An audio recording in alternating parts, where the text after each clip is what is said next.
So this is a nice surprise. This is on Netflix. It's Hackers, which features a very young Angelina Jolie and Jonny Lee Miller, who actually ended up meeting on set, falling in love, and I think they got married as well. I think Jonny Lee Miller did a sort of take on Sherlock Holmes, like a modern day Sherlock Holmes. I think he played Holmes in America, and Lucy Liu, I think, was Watson or something. Pretty sure that's the same guy. But here he's looking very kind of young and a little bit goofy in his blonde hair. But the kind of fashion sense is very interesting too. But I mean, all in all, it's an enjoyable film. I mean, it's a '90s film. It's very a sort of mid-90s kind of cool kind of futuristic vibe film about a bunch of young hackers, and a lot of the public didn't really know much about hackers. I mean, most hadn't even used email. The internet was still kind of pretty much dial-up and pretty niche. I mean, there's not really much happened. And at the time, hackers were seen as kind of criminals. And the film actually predicted a lot of things. I mean, it's got early mentions of stuff like, online handles, like your @ sign, that you normally have on YouTube. I guess, like, if you've seen Jimmy Donaldson's one, he calls himself Mr. Beast. So online handles for your names. Hackers actually predicted that, or online aliases we call them. Also anticipated sort of virtual online communities. Talked about digital identity. And it also sort of mentioned hacking as a kind of culture vibe, a bit like cyberpunk, not really a criminals thing. I mean, it wasn't that realistic as a film. I mean, I find it a little bit more sort of quiche, but kitsch. Is it quiche or kitsch? I don't know how you pronounce it. But it was kind of prophesizing all of these things. The filmmakers did hire security people and real life hackers to kind of give it some authenticity. I like some of the graphics. I mean, if the intro, where you get the intro into the actual film, it sort of shoots New York and then New York skyscrapers, and then it turns into kind of like a modules on a circuit board, if you like, which is kind of cool animation. However, when they do the hacks, a lot of it is very much like graphical. It's not like real stuff, and it just sort of seems a little bit too MTV-ish, really.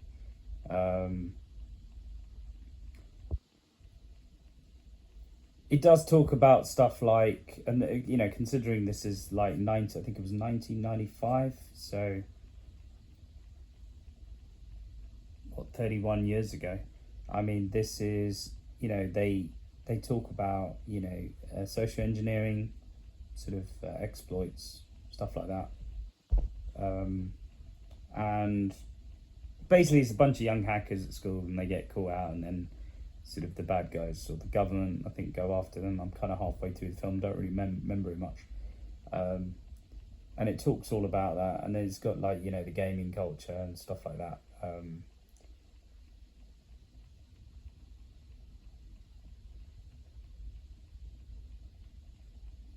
It sort of shows up a lot around cyberpunk street fashion, and I think Japan, you see that a lot of that now. The wearing vinyl goggles, trench coats, kind of PVC, almost like tech wear, where they envisioned it would be in the future, before it really existed. It's sort of a blend of sort of skateboard culture, cyberpunk culture, and rave culture, really. If you go to Berlin, people, you see a lot of that there. And it kind of predated, like, where you see it in more recent films, even though this is not a new film. The Matrix, they kind of used a lot of that, like the leather and the goggles and things like that. Web3, NFTs, you'd see a lot of sort of more recent stuff where they sort of delve into that. Soundtrack was pretty cool.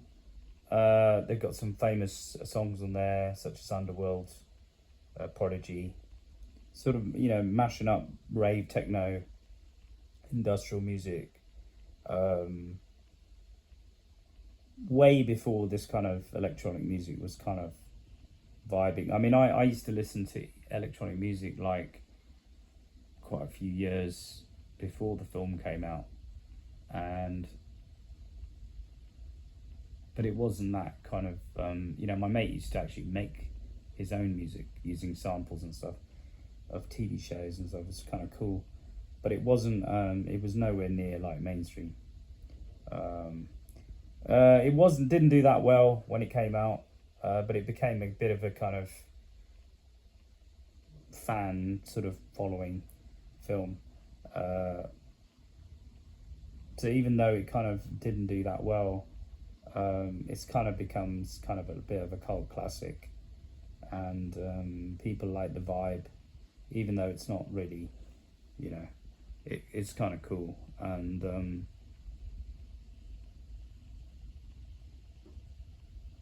focused on a lot of ideas that a lot of people in tech culture, Web3, etc., focus on now, even including such that information, freedom of information,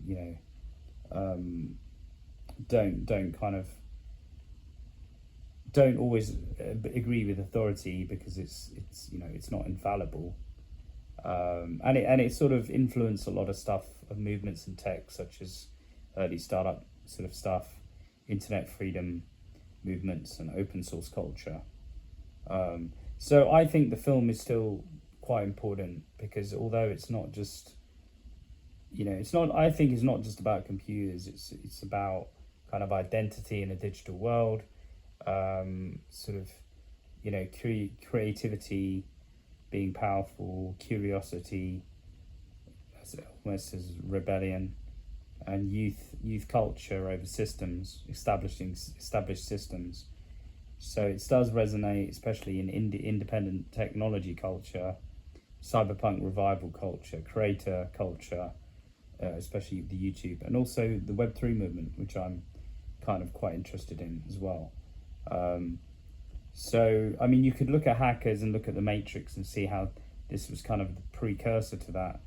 And you can also look at various other things around, how it's kind of almost come full circle. And if you look at a lot of Gen Zs now, they are almost forming their movements similar to the characters in this film almost. So yeah, that's Hackers for you. Tried to talk a bit more about sort of little interesting points around the film, which versus just talking about the film. I mean, the film's kind of cool. I see it as a classic 90s kind of film, but high school rebellion, getting in trouble, the authorities come after them kind of thing, and they have to work out how to kind of get away, etc. And there's like almost a mission in it, bit almost like the Goonies in a way, but older characters. And yeah, I kind of like it. I think it's nice to go back into an earlier period. The over-engineered films you see now, I love the lighting in this film, because it's kind of very simplistic. You don't really see much kind of happening at times, but it gives you that sort of high school vibe, with sort of kind of rebel culture. That we grew up with a lot of films like this. If you watch Grease, for example, there's Ferris Bueller's Day Off. You've got all these films. They're all about rebellion, and Breakfast Club, I think, is another one. All about rebellion, and you've got like sort of young people wanting to kind of break free and sort of assert themselves with authority. It's part of sort of culture, really, isn't it? It's like every rebellious teenager wants to do. But anyway, this is Hackers. I'm rambling on as usual. This is Hackers. Go and check it out. It's on Netflix. A very young Angelina Jolie and a very young Jonny Lee Miller starring. And let me know what you think. There's also the dude from this dude on the right in this shot. He's actually been in a few films. I think he was in Con Air. He popped up with Nicolas Cage. but he's been in quite a few films. Forgotten his name. And then you also have the chap who was in Scream, one of the Scream teenagers in Scream film. He's also college students in Scream, the original Scream film. So he's also quite well known, but I've forgotten his name too. But yeah, Hackers, check it out.